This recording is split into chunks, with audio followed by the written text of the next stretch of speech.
The blue glow of her computer screen illuminated Amelia Davenport's exhausted face as she stared at the final numbers on her spreadsheet.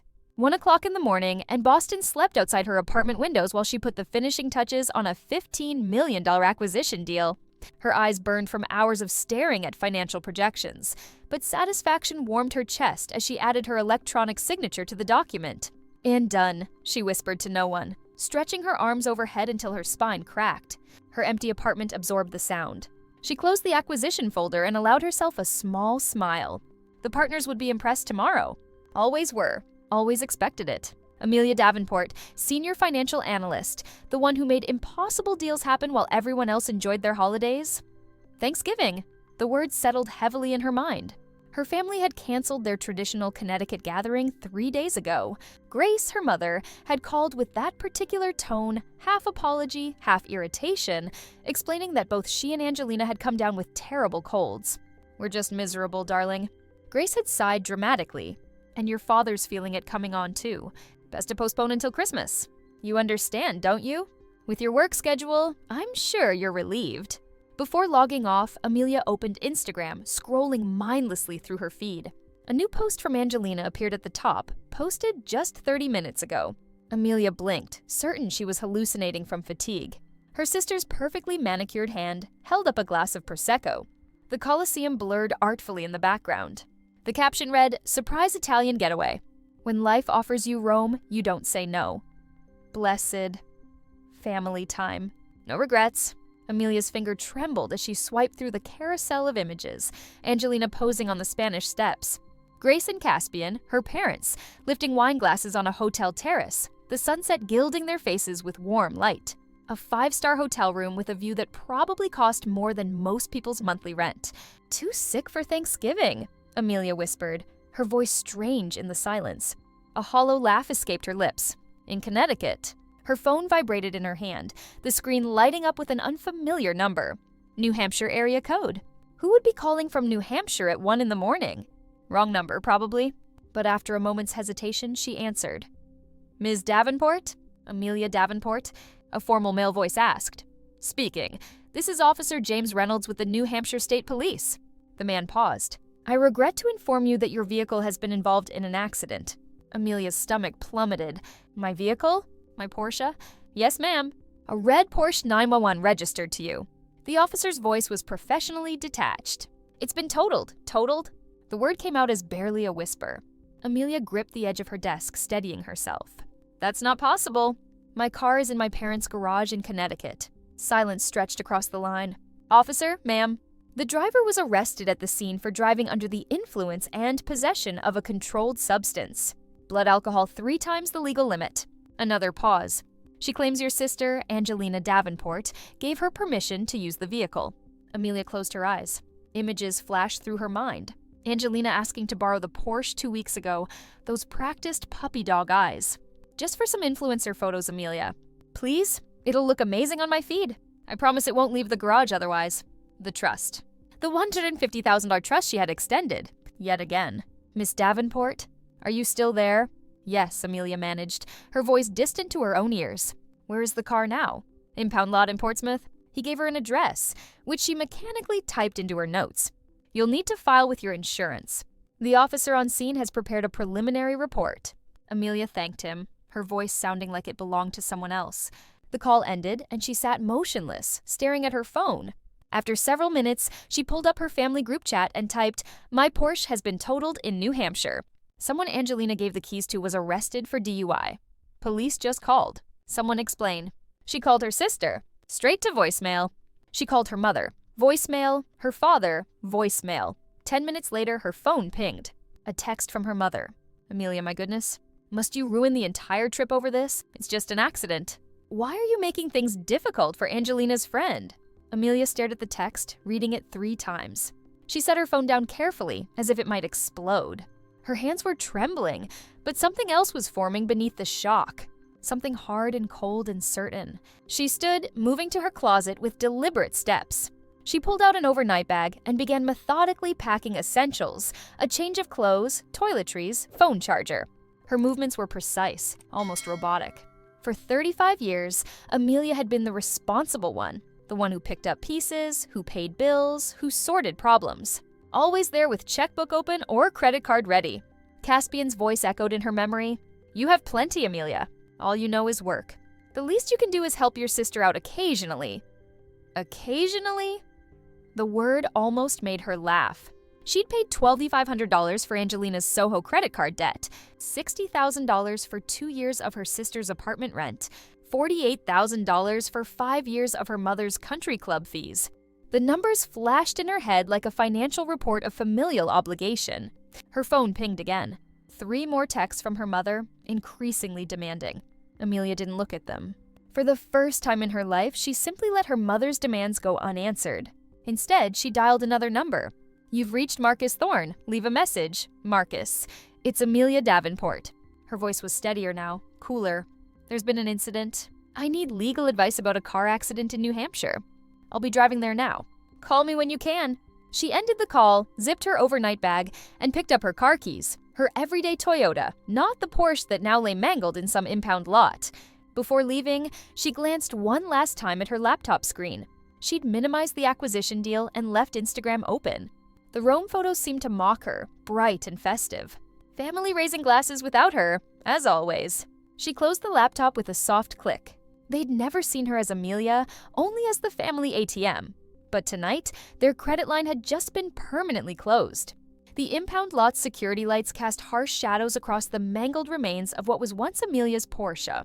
I stand motionless in the pre-dawn chill, my breath forming small clouds as I take in the destruction. The once sleek red hood is crumpled like discarded gift wrap. The driver's side door hangs at an impossible angle. Shattered glass glitters across the concrete like cruel diamonds. You the owner? A heavy-set officer approaches, clipboard in hand, his boots crunching on tiny fragments of my $150,000 investment. Yes, my voice sounds hollow even to me. Amelia Davenport. He nods, flipping through papers. Got the police report here. Driver was one Tiffany Winters, blood alcohol level 24. 3 times the legal limit, I murmur, remembering the officer's words from last night. Yep, lucky she's alive. He shifts his weight. She was pretty adamant about how she got the car. Stated multiple times that Angelina Davenport, that's your sister, gave her the keys directly. Said they were at some party together. My stomach tightens. This wasn't just Angelina letting someone take photos with my car. This was willful handover of keys to someone clearly intoxicated. As the registered owner, you could have been liable for damages. He continues, watching my face. Good thing you cooperated right away. Makes the negligent entrustment case cleaner. The words hit me with unexpected force. Negligent entrustment. Liable for damages? Had my sister bothered to consider any of this when handing over my keys? Had my mother, when dismissing the accident as an inconvenience to their Roman holiday, I sign the forms he presents, accept copies, and walk numbly back to my Toyota? The sky has begun to lighten imperceptibly in the east as I drive back to Boston. By the time I pull into my garage, exhaustion drags at every muscle, yet sleep feels impossible. In my apartment, I brew coffee strong enough to strip paint and open my laptop. The family trip photos still mock me from Instagram, but I ignore them. Instead, I navigate to a folder labeled Family Support Fund. The Excel spreadsheet inside has tracked every dollar I've given my family over the past 5 years. The numbers stare back at me, cold and unambiguous. $12,000, $500 for Angelina's Soho credit card debt, $60,000 for 2 years of her apartment rent, $48,000 for 5 years of Grace's country club fees. The total at the bottom, $120,000, $500. Not including the occasional small loans that were never repaid, the birthday gifts that grew more extravagant each year, the vacations I funded but rarely joined.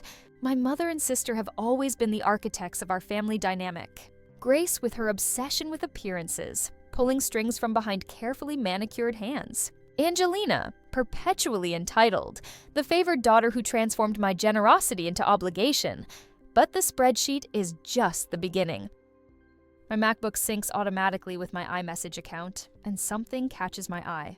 Messages from an account I don't recognize appearing in my chat list. Then I remember the iPad I bought for my mother 2 years ago.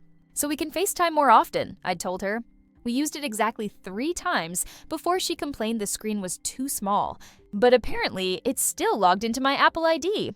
I click on the conversation thread between Grace and Angelina. The most recent exchange makes my coffee turn bitter in my mouth. Grace, don't worry about Amelia, just use that money and go to Rome. She has plenty. All she knows is work. Angelina, but she'll see the posts. You know how she checks Instagram late at night. Grace, by the time she sees them, we'll be having too much fun to care. Tell her we're sick. She never questions anything. Angelina, what about the car? I promised Tiffany she could borrow it. Grace, Amelia's too busy to notice. She'll be working on that acquisition all weekend. Just be discreet. Angelina, you're the best, Mom. Rome, here we come. The timestamps show the conversation happened 3 days ago, hours before my mother called with her terrible cold story. The sky outside my window brightens to full dawn as I stare at the messages. Something shifts inside me. The shock that kept me moving through the night gives way to something colder, more precise. This isn't family dysfunction, this is arithmetic. I've been paying to be excluded from my own family, I say to the empty room. The words hang in the air, undeniable once spoken aloud. I've shed enough tears over these people. Now it's time for consequences. My phone buzzes at 8 a.m. precisely. Marcus Thorne, returning my call from last night. Amelia, got your message. What's happened? His voice is alert despite the early hour. I lay out everything. The accident, the Rome trip, the messages, the financial support history with clinical detachment. Jesus. Marcus breathes when I finish. This is willful destruction of property and negligent entrustment. Your cooperation with the police was the right move to shield yourself from liability. What do I do now? I ask, hearing the new edge in my own voice. First, freeze any connected financial accounts. Then we document everything. The messages, the spreadsheet, the police report. There's a pause. I think we need to prepare what I'd call an email bomb. Full evidence package, notice of termination of financial support, my law firm letterhead for gravitas. When would hurt the most? He asks, understanding immediately what I'm after. 6 p.m. on Thanksgiving Day. I reply without hesitation. When they'll be sitting down to dinner in Rome, expecting my credit cards to work. Perfect. I can hear him typing notes. I'll draft something while you gather the documentation. We'll send it together. I spend Thanksgiving Day alone in my apartment, working methodically with Marcus to prepare our response. This victory feels hollow.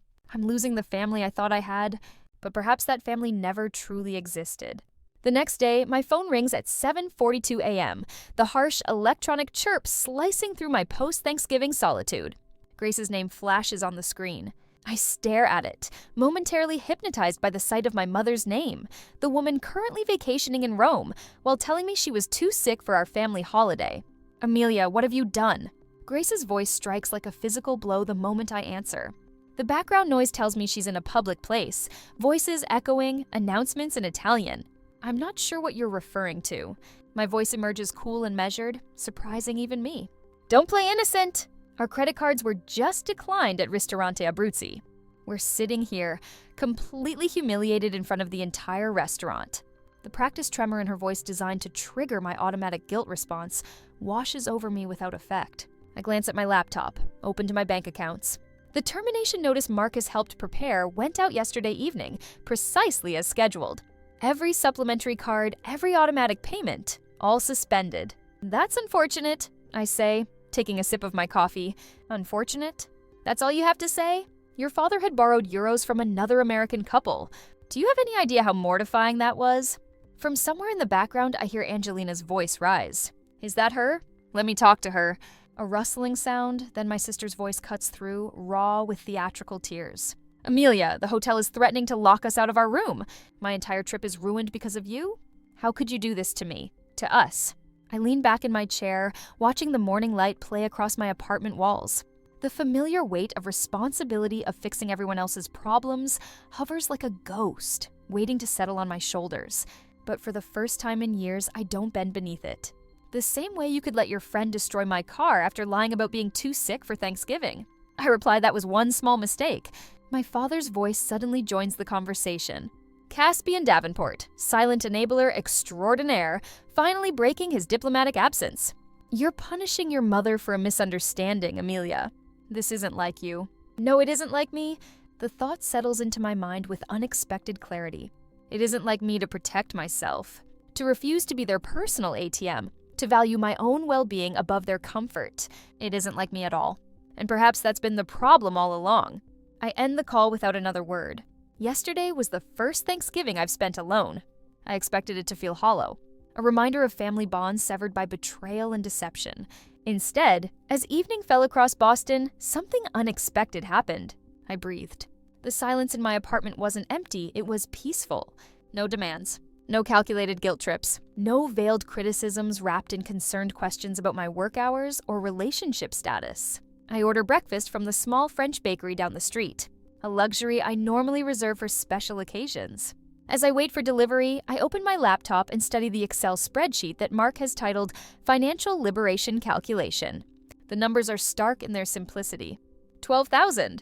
$500 for Angelina's Soho credit card debt. $60,000 for her apartment rent. $48,000 for Grace's country club fees. Money that could have funded my own dreams. Money that bought me nothing but the right to be exploited. The realization lands with surprising force. I've been buying the illusion of family and paying retail prices for wholesale affection. My phone vibrates with a video call request. Grace again. This time, the preview shows her in what appears to be an airport terminal. I hesitate, then accept. Amelia, you need to fix this right now. Her voice is tight, controlled. We're stranded in a foreign country. Is that what you wanted? To abandon your family thousands of miles from home? Behind her, I glimpse Angelina pacing, gesturing dramatically as she talks to someone off screen. My sister notices the call and rushes over, her face appearing beside Grace's. You've completely ruined everything, Angelina shouts, mascara streaking her cheeks. How am I supposed to pay the hotel? The shopping? My life is falling apart because of you. I study their faces, the practiced distress, the expectation that I'll crumble and make everything right. The pattern is so familiar I could script their next lines. That's no longer my concern, I say quietly. My lawyer has all the details. Grace's expression freezes. Your lawyer? What are you talking about? The account termination notice was quite clear, Mother. The funds you've been accustomed to accessing are no longer available to you. But what about our hotel bill? Grace's voice rises an octave. The shopping? How are we supposed to get home? That's no longer my problem. The words feel like keys unlocking a door I never knew existed. I end the call before they can respond. 10 minutes later, my phone rings again. Marcus, the New Hampshire police are proceeding with charges, he tells me without preamble. They're summoning Angelina for questioning regarding negligent entrustment of your vehicle. What does that mean exactly? I ask, making notes. It means the insurance company isn't accepting. My sister let me borrow it as a valid defense.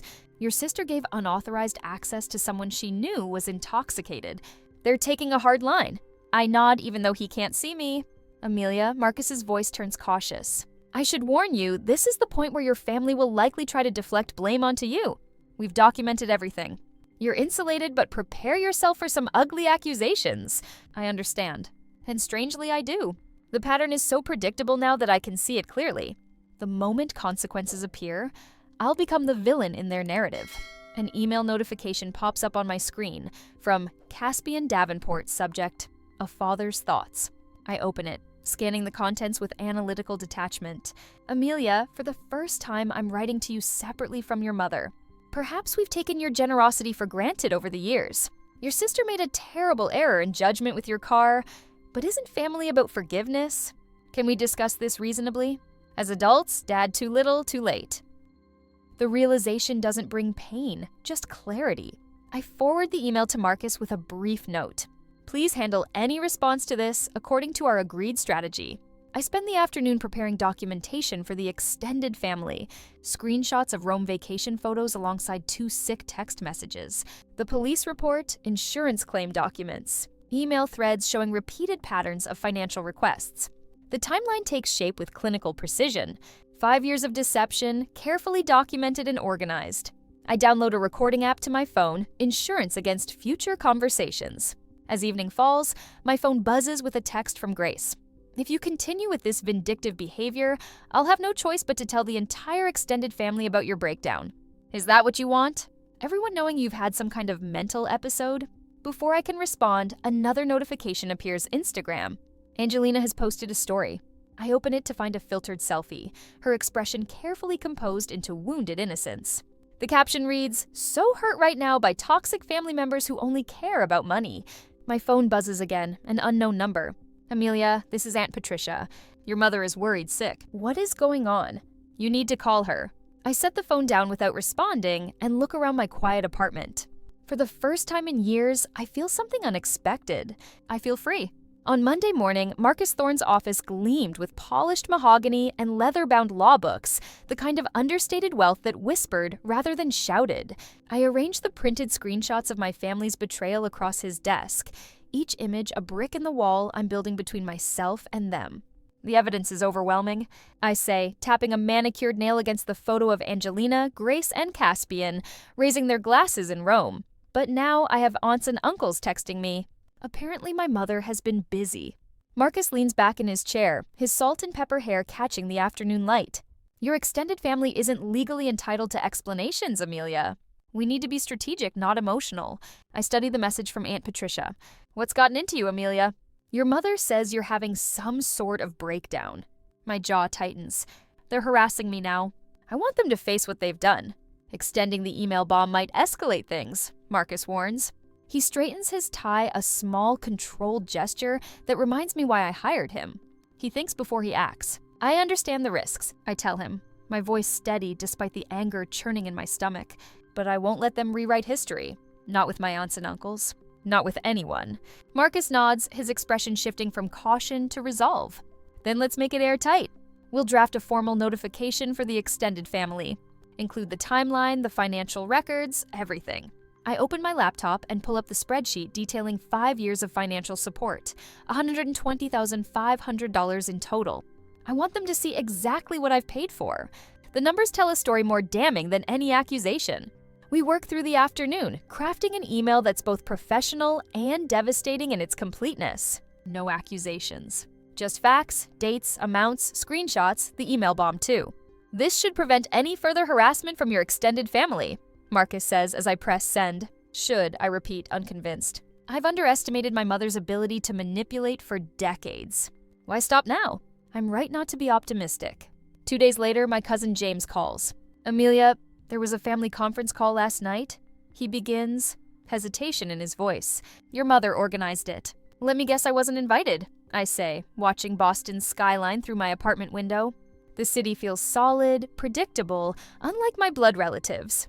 She says you're having some kind of mental health crisis. James continues, clearly uncomfortable, that you've always resented Angelina's lifestyle and beauty, that you're using money to control everyone. I close my eyes, feeling the familiar weight of my mother's manipulation. Did she mention the $150,000 car her golden child let a drunk friend destroy? Or the fact they were all in Rome after claiming to be too sick for Thanksgiving? Silence stretches between us. She edited those parts out. James finally admits, I'm not surprised. My voice is calm now, the calm that comes after accepting what you're up against. Did anyone question her version? Not really. You know how Grace is. Very convincing. After we hang up, I open Instagram. Angelina has been busy. Her latest story shows her with carefully applied makeup that emphasizes her red-rimmed eyes. The caption reads, "When toxic family members show their true colors." I scroll through the comments. Relatives and friends offering sympathy, promising support. Several have contributed to what appears to be an impromptu fundraiser, struggling after family abandonment. Any help appreciated? The calculated public shaming makes my blood boil. Not a single mention of the crashed car or the Rome trip. Just Angelina, the victim, abandoned by her cruel sister. My phone buzzes with a text from Marcus. Call me immediately. Someone contacted your workplace. I dial him. My heart racing. Your sister has been sending direct messages to your colleagues, Marcus says without preamble, suggesting they perform a wellness check on you, implying you're unstable. That's defamation, I say. Professional instincts kicking in despite the personal betrayal. Exactly. I've intercepted them and sent a cease and desist. His voice hardens. I've also contacted your bank. There have been unauthorized access attempts to your accounts. My mother, I say immediately. She had my passwords years ago. For emergencies. The bank is documenting everything, Marcus assures me. And the insurance investigator's report explicitly supports your version of events. Your sister gave unauthorized access to your vehicle. I sink into my sofa, suddenly exhausted. They're not going to stop, are they? No, Marcus says simply, but neither are we. I've sent a formal letter to the extended family. This is a legal matter now, not a family spat. Later that evening, my email pings with a message from the New Hampshire prosecutor's office. Subject line, RE Davenport vehicle incident. Miss, Angelina Davenport has been contacted regarding potential charges of negligent entrustment. The friend's statement confirms Miss A. Davenport knowingly provided keys to intoxicated individual. I forward it to Marcus with 2 words. It's working. His reply is immediate. Your father called. They've called an emergency family meeting. You weren't invited. I actually laugh at the absurdity. They're still trying to solve this without me. As if I'm an inconvenient detail rather than the central figure in their financial universe. The next morning brings signs that their carefully constructed world is crumbling. An email from Angelina's apartment management company mistakenly copied to me. Final notice. Eviction proceedings due to non-payment. A voicemail from the Willow Creek Country Club manager for my mother, Mrs. Davenport. Your membership has been suspended pending payment of outstanding fees. And finally, an email from my father sent from his personal account, not the family group chat. Amelia, I believe we need to talk. Just you and me. Your mother doesn't know I'm contacting you. Caspian. I forward it to Marcus without replying. 10 minutes later, my mother's name appears on my phone screen. I decline the call, but her voicemail is immediate and furious. How dare you turn your father against me? Grace's voice trembles with rage.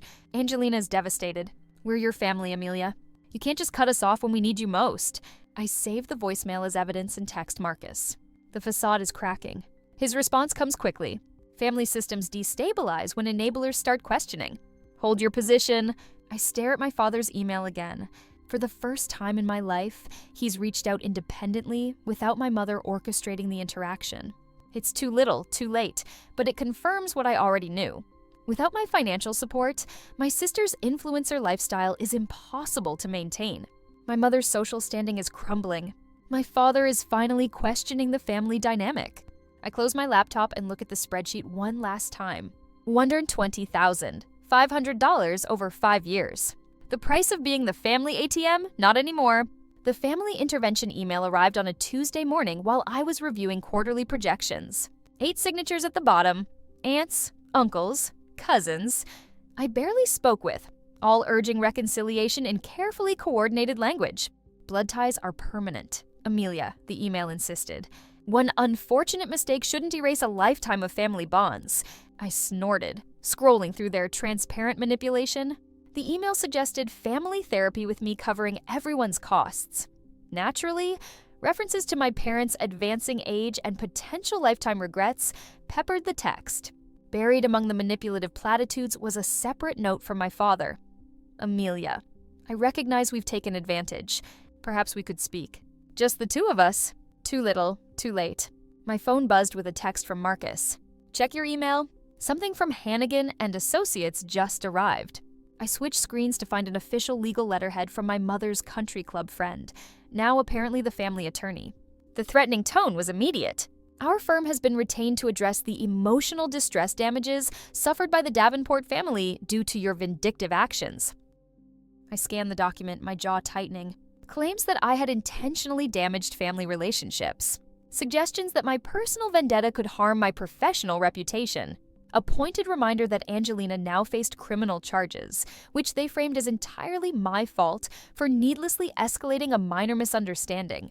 The letter concluded with a particularly manipulative flourish. An invitation to the extended family Christmas gathering in Connecticut with clear strings attached. Attend and reconcile or be permanently excluded from the family. The implication hung heavy. This was my last chance to be welcomed back into the fold. My finger hovered over Marcus's number. A familiar wave of doubt crashed over me, the old pattern of guilt resurfacing. What if they were right? What if I was overreacting? The threat to my professional reputation sent a cold shiver down my spine. Should I just pay them off to make this go away? I asked when Marcus answered, my voice smaller than I wanted it to be. Amelia, Marcus's tone was firm, grounding. This is exactly what they want to make you doubt yourself. This is their last gasp. Remember the messages you found? The Rome trip while they claimed to be sick? Your totaled car?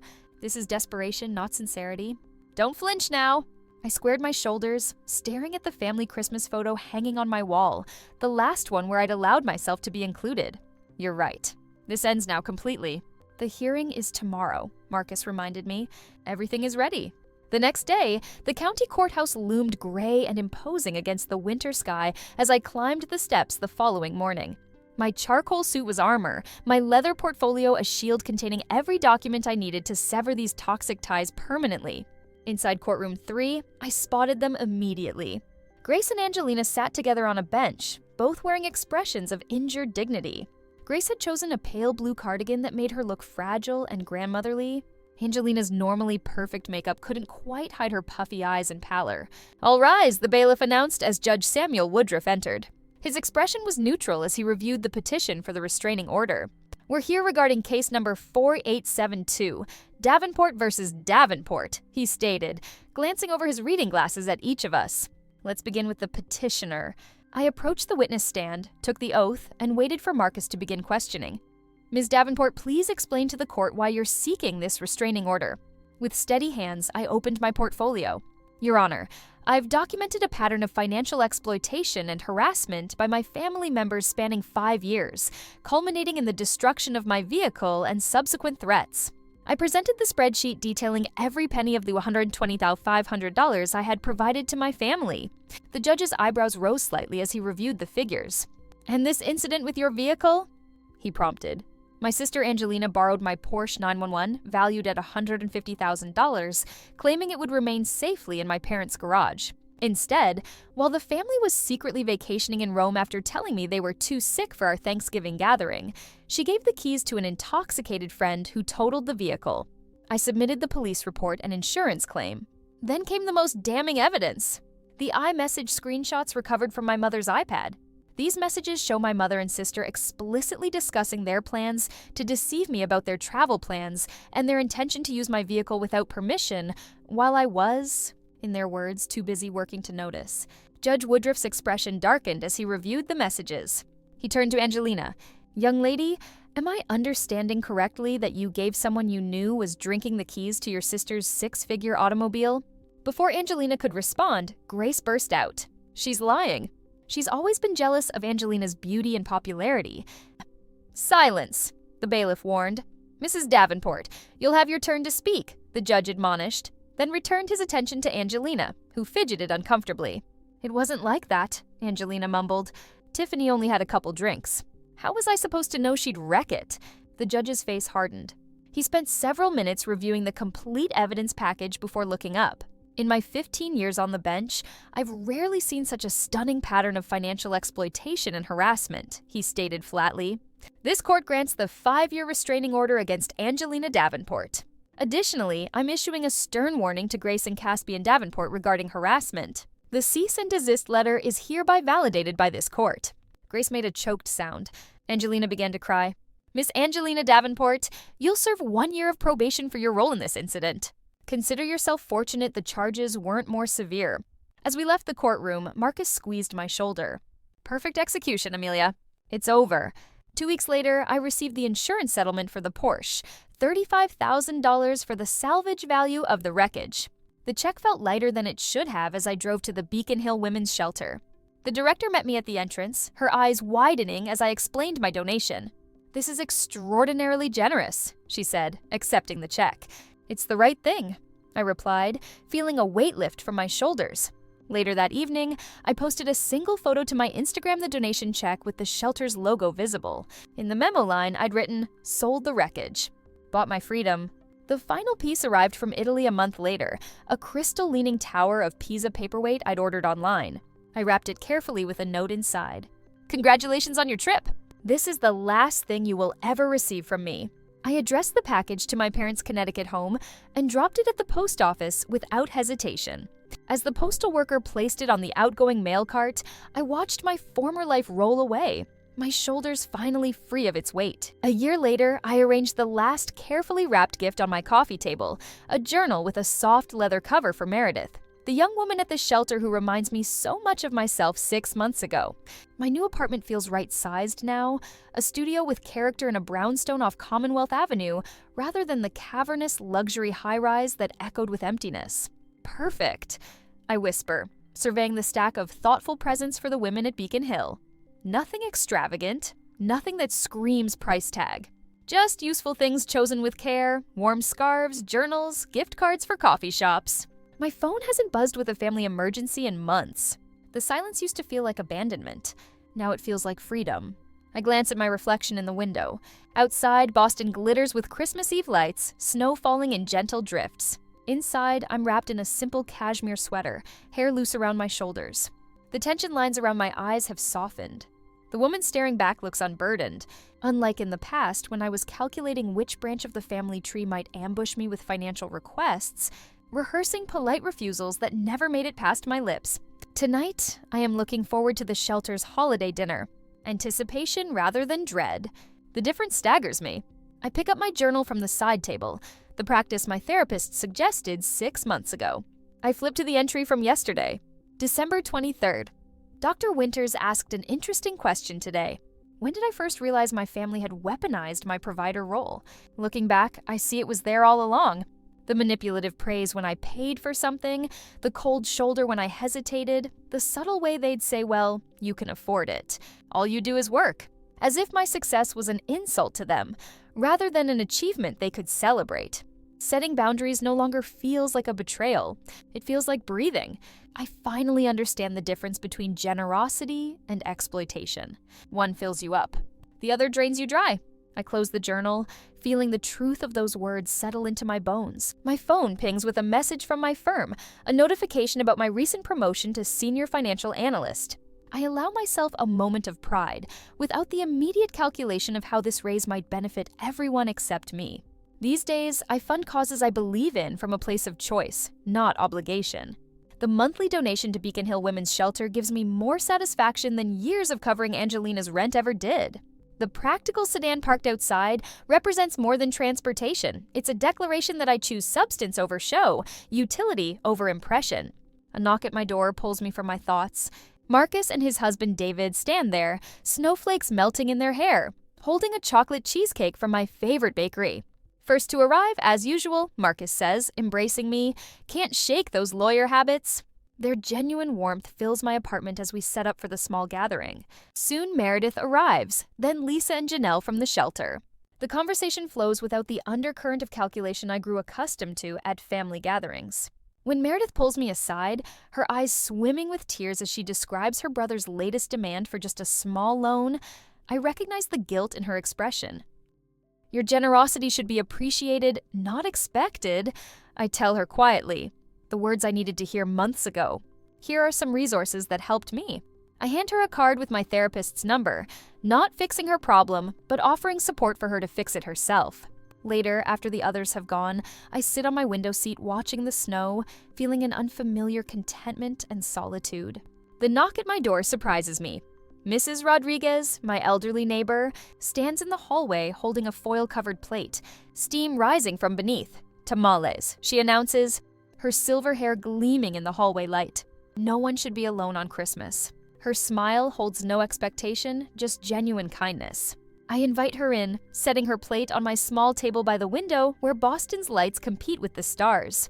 As we eat, she tells me stories of her own boundaries set decades ago, with her son who expected her to raise his children while he pursued his career.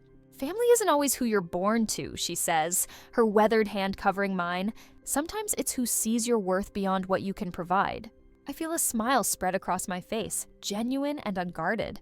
For the first time in my life, I understand what family is supposed to feel like.